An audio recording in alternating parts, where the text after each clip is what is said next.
Ready or not, here I come now. Let's play hide and seek. Prepare to be caught. Here I come now. Let's play hide and seek. Riding home, the playground. No one dares to make a sound. Oh boy, you guys. I had a friend send me this, and oh my god. I don't know how she found it. But this is back in July 21st of 2017. Captured.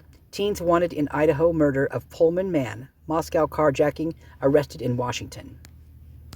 These two fellas. Fugitives captured July 21st of 2017.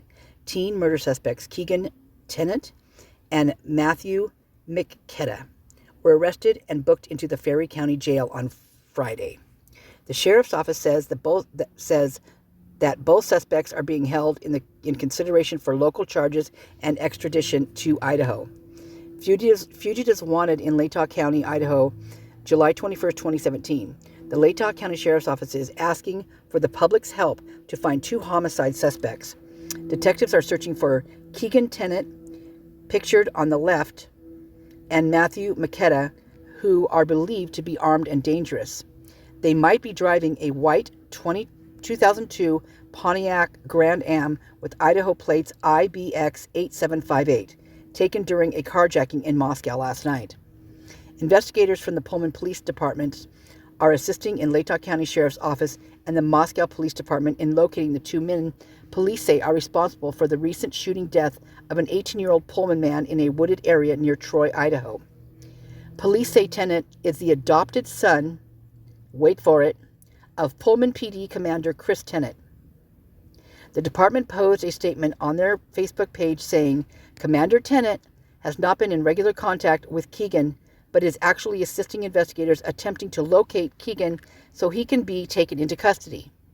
Commander Tennant wishes to pass along his heartfelt condolences to the shooting victim's family. If you know where either of the suspects are hiding, call 911 or the Latah County Sheriff's Office at 208-822-2216. How's that for a little something? Sorry about the fan, but it's pretty hot here, so I'm going to have to deal with this one right now. So here's a little bit more on that. Pullman Police Commander's son sought in Latah County homicide investigation. By the way, Tennant also worked for Moscow PD, so probably still does, actually, unless he retired. That's the kid. Or maybe that's the kid. I'm not sure which one it is. Is that the kid that got shot, maybe? It says there's 7 pictures, but there's only... Oh, there we go. Oh, this must be when they were... Oh...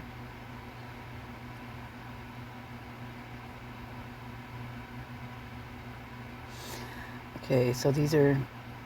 They're letting off balloons for him. Oh, man. Oh. God, his tattoo looks a lot like Emma's tattoo. That's weird. Same arm, too. That's wild. What's that say? Friends. Oh.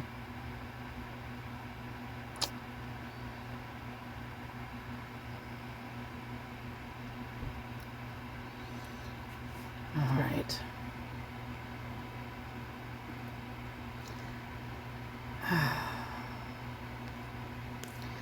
The Pullman Police Department has confirmed that one of the suspects accused of killing a recent Pullman High School graduate on Monday near Troy, Idaho, is the son of Pullman Police Commander. Oh my gosh. As a part of the investigation, the Latah County Sheriff's Office said Thursday it is attempting to locate Matthew mcclure and Keegan Tennant, who was described by the Pullman police officer as Commander Chris Tennant's adopted son. That's sad. Commander Tennant has not been in regular contact with Keegan, but is actively assisting investigators attempting to locate him so he can be taken into custody. Latah County Sheriff Richie Skiles told Moscow Pullman Daily News that the body of an adult male was found in a rural area on Wednesday, and that it was determined he died from a gunshot wound. The name of the victim has not been released. Oh, you heard it in my last one. So, friends and family confirmed that Tim Reeves, who it is, a recently graduated senior of Pullman High School, was the victim in Monday's homicide. About 100 friends and family met on an open hillside at Conservation Park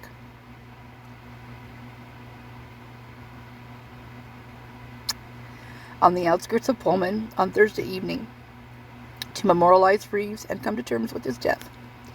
They inscribed prayers and messages to Reeves onto balloons before launching them into the air. What a great idea.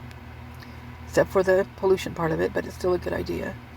One of the victim's brothers, Tyler Knight, 19, said the important thing was to stand together. I just wanted to see everyone come together as a community, he said before the balloons were launched. I told Reeves to hold his family, said Sandy Davis, an extended family member, while inscribing a long note on the balloon. They need to check their spelling on these things. They're going to need to feel him for the rest of time. I gave him a list of people to say hi to.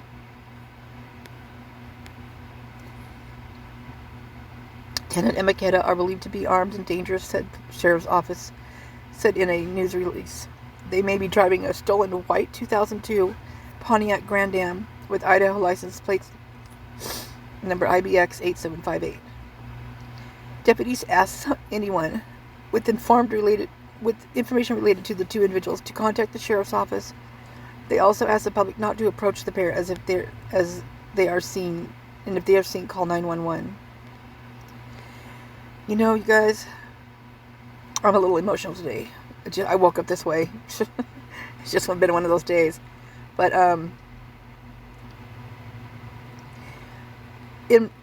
here's what, this is, God.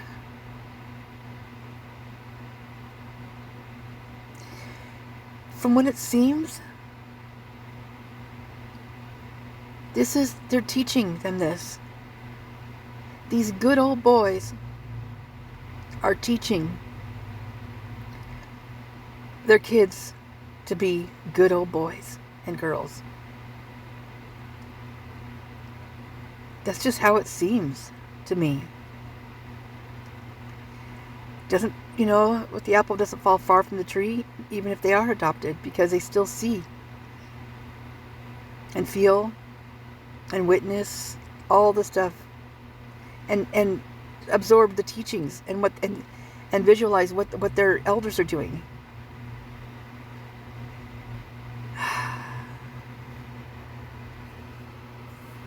Just wonder.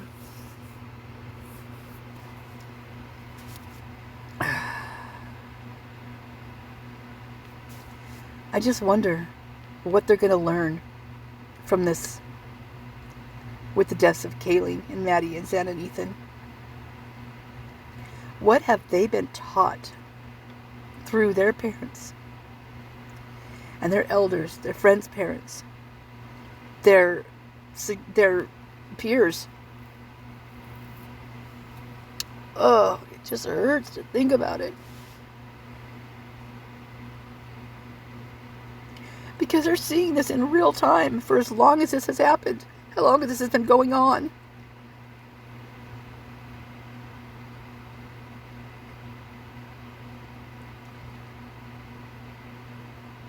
They're seeing what is happening, how this is being played out. And some of them may learn from it, some may not, obviously. Oh, it's just, and then see how far back this goes. Look at this, is in 2017. And the deaths before that, 2015. And get this, on that, so, Sleuthy Goosey got a hold of those recordings that I guess JLR got in the beginning about that reporter that, oh gosh. that cruised around in town and was talking to people, right?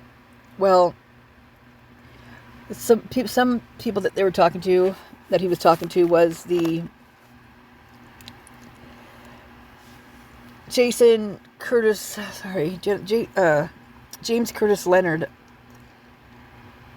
Sorry, you guys, just have to bear with me. I'm just not feeling very good today, but I want to get this out there. Talking to his wife, actually, about him beating her up. And they were this Cohen was at her house talking to her and her daughter, and everybody needs to re-listen to that. And I am going to post it again. I've not ever posted that recording, but I'm going to do it because it's important. Because there's things in there that are going to bring us. They're going to give you whiplash. That's all there is to it. And one thing I found very interesting that I don't know if anybody's even ever brought this up, but in that recording, Sean, he interviews someone before he interviews, or however it was laid out in there. I think it was before in that particular sleuthy goosey one, but he interviews like the chief or the captain at the time, at the time of those murders in 2015. And lo and behold, he was friends with the guy that was caught for the murder. The captain and the chief, I can't remember which one it was, but he was friends with the guy. So that's how close-knit all this is. So this brings to here's what this means to me. They're bringing in an outsider to take the rap for this. And they're pushing it hard. I mean, I'm talking hard. So it just makes me think, how close was this to law enforcement? Look I've just showed you. The adopted son of Tennant was one of the two that killed this kid, Tim Reeves. 2 years earlier, the chief, I think it was Jenkins, who, lo and behold, retired early from Pullman Police Department for misconduct, for not turning in that Matt Kurt guy who was grooming sorority girls, amongst others, on campus, mind you, during work hours, mind you. Jenkins and 3 others took early retirement. Well, Matt did too, so there's 4. But the other 3 took that retirement because they neglected to report what they knew that Matt was doing. So that's why those guys took early retirement. So they got paid. So they're still getting paid. And their retirement and all that good stuff. When it took them 2 years, this was reported in 2020 about this Matt guy doing this. Yet it wasn't brought up again until somebody else out of that group brought it up to their attention. And that's when these guys had to stand up and tell the truth. And they took early retirement. They're getting paid for being bad. They're getting paid for not protecting the people. The young people at that. The students, the ones that they're supposed to be educating and teaching them morals and manners and things, how to be good, how to do the right thing. This is who's teaching them. This society, this city, this town, these surrounding towns. This is disgusting. So you now bring up 2022. You don't think that law enforcement is involved in this?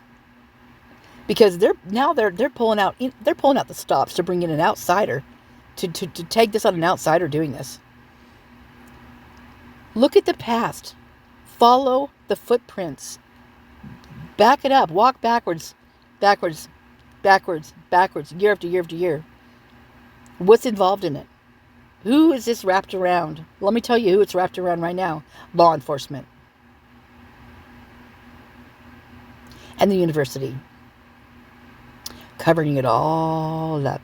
Making it go away. Well, it's not going to go away. Because we are digging up bones, baby. We're digging up bones. Thank you, my friend, for sending this to me. Making me aware of this. Now, she found it because of the murder in 2015. This was brought up. That's what came up on her feed. Thank goodness for people not looking up, helping me at this point, seriously, because my phone only brings up certain things now. Like I have to find all the other methods in order to get information I need when I'm looking it up myself. And I find it. I figured it out. I figure it out periodically, here and there. But who knows? I may never have seen this.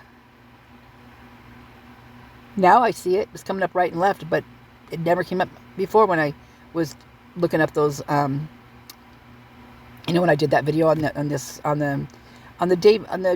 the David Trail murder. That's who that was. The David Trail in 2015. And so this is, I don't know. This is so right close and just so in this circle of David Trail. The one that was murdered in 2015. One of them. 3 of them were murdered. 4 were supposed to be. 1 of them survived. Interesting enough, right?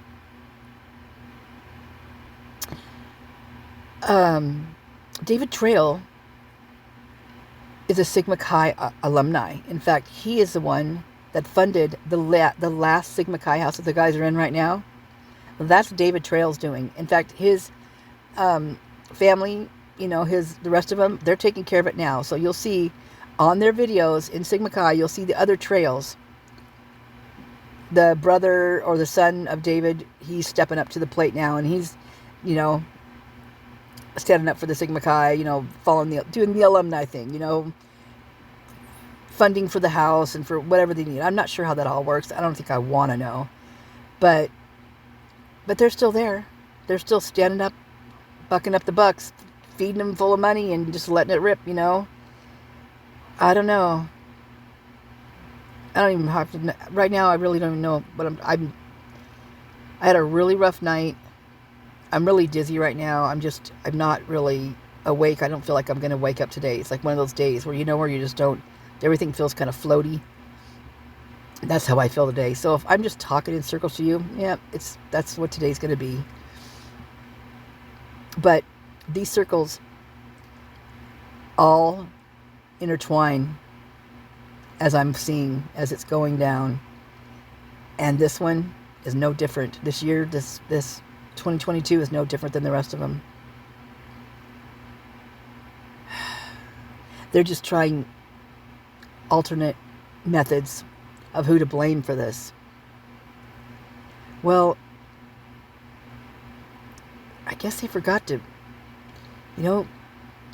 tell somebody to not send out those body cams and not, let us be aware of the things like this that are happening, because they tell us all. It's right there in front of our faces.